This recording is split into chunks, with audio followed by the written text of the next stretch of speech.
Thousands of people in California and Malibu have been evacuating their homes because of wildfires that have been taking over their land.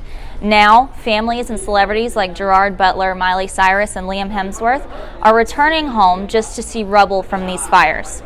Here in Atlanta, it's been cloudy and rainy, but with the new season, it is very common to have everyday house fires. So it's very important to keep one of these on hand and know how to use it just in case something like this occurs. This is Rachel Blankenship.